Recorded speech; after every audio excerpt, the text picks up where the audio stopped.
What up, guys? Alpha Dog Garage here. So we got a MX32 here. It's a 1978 Toyota Cressida, and that's what we've been working on here for the past day. And we've got 2JZ in this sucker. It's the first generation 2J out of a GS. So I'm going to be wiring this thing up. The intake right here. The intake fit's kind of weird, and I also am doing like a newer Cressida radiator, 3-row aluminum Mishimoto. So that should be pretty cool. But right now I just got the wiring for today. I got the wiring ran, cut the hole out. This was a car-rated car, so I had to actually drill the hole bigger and then run the wiper harness through there. And then this is actually no longer used, but what I'm going to use it for is the fuel pump. And then I'm going to have a little plug on there, and that's going to go over here. This is the fuel pump wire right here.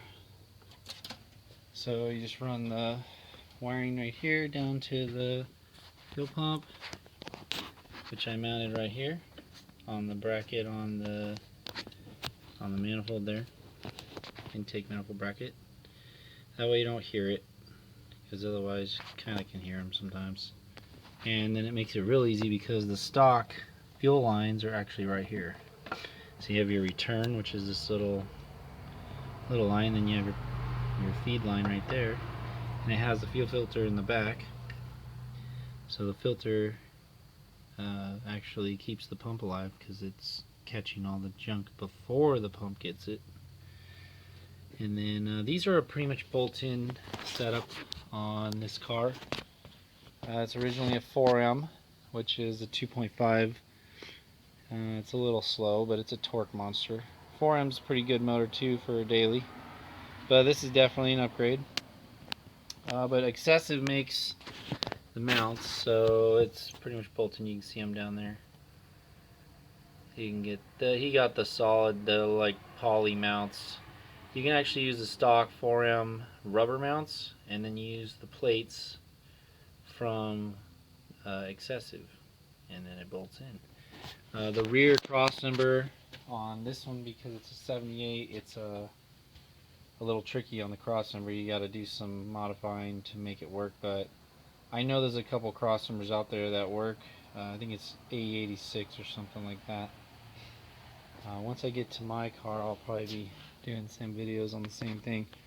But stock canister still there. This is the stock manifold from the GS. The cap's down there. It actually clears the link steer. There's a better view of the mounts. Pretty cool. I just mounted the coil right here, and then cut the wire short for the alternator. The factory alternator wire still works. There's 2 wires for the alternator. You just gotta get rid of this regulator. Cut and splice a couple of these together so that they actually feed and stuff, do the light and stuff for the alternator. Not too bad. I'm going to make custom mounts down here, which I'll show you guys later. Angle iron, cut a hole in the angle iron, holds the rubber mount. Use the late model Cressida radiator, and then it has the top mounts, kind of like a Corolla. Holds it in there. Pretty cool. This one's already been manual swapped. It's got the W56, or no, W58. This one's a W58 in this one. But pretty clean car. It's just got the Steelies on there right now. He's also going to do bigger brakes. He's going to do the MX73, which is 85 Cressida, 86 Cressida front brakes. So it'll be better stopping as well. This one's got some pretty clean interior. It's tan. It's got the old schools on there. But yeah, I got the shifter in there. He's doing a different tack, but the stock tack works. I just have to wire it, but yeah. So I've got the wiring fed. I pulled the whole glove box out to make it easier, but yeah, there's a fuel pump controller, just a little guy, pretty easy. Just match up the wires, and then you got the 2 wires for the fuel pump. So the fuel pump ones are now going to be this plug right here. That's that one that originally was like a vacuum switching valve for the canister on the old emissions. So I'm going to just use this plug, tap it in, hook it to that fuel pump controller, which the controller hooks to this wiring. And most of these wires don't actually get used anymore, which is the beauty of the 2J. And this one's not going to be too crazy, pretty much stock, nice little daily. But I located the computer down here.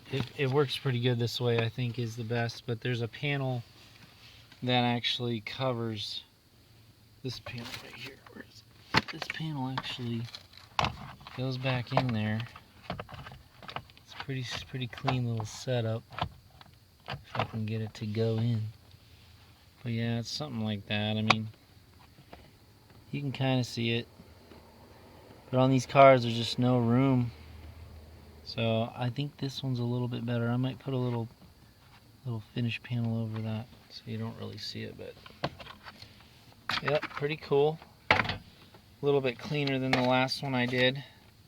This is the second X3 one that I've done. The other one was Brad Reynolds, a cream colored one. Pretty clean though. He's got a clean car too. But yeah, this is just the gist of it. Once all that's wired, that actually tucks back behind here, and then the glove box goes back in. Easy access. In this car, he actually did the rear IRS, I should say IRS swap. So this one was gonna have camber, but I gotta mount the differential for him because it's actually just hanging there. You can see it. It's like on the ground. So the top diff mount, what you have to do is just grind that up there, get it clean, and then you make a plate that actually welds to the car, hangs down, and then you get the diff where you want it, and then you bolt those 2 bolts to it. Otherwise, if you want like a polyurethane design, that's also possible too, which I usually weld to this plate on the bottom, and then I use the poly mounts, so I put them on top. But I think the solid mount's better, just because like less movement of everything, you know, especially if you want to like get sideways on this thing and pop the clutch, which he does. So we're gonna make that happen. And then the parking brakes cables, those 2 brackets actually have to be either mounted or re-welded. I welded little brackets on the last one, and then the parking brake actually works. And then brake lines, you just take, there's a brake line right there, and you just get a steel braid line, run it from there all the way to the caliper mount over here. It's kind of hard to see. Yep. So IRS swap. It's just a couple holes in the front end there. Cut off all the old stuff. Get rid of the solid axle. These diffs, this is a Supra LSD, which is like 85 Supra, 84, 83, which is also in the GTS Celicas of the 80s, like that, 81, 83, 84, 85, I think. So they're pretty easy to find. They're not super strong unless you build them. But other than that, I mean, it's IRS, so now you get that camber look. Get a little angle to it, and you can make it look like the CRESSIDA. This is the IRS swap I did on the CRESSIDA. See, get a pretty good angle, and that's the beauty of IRS. So I'll keep you guys posted. I should have this thing running here hopefully in a couple days. Just gotta button up that wiring and get the radiator in tomorrow, hopefully, get the diff mounted. Get some more videos on that for you too. Until next time, guys, take it easy.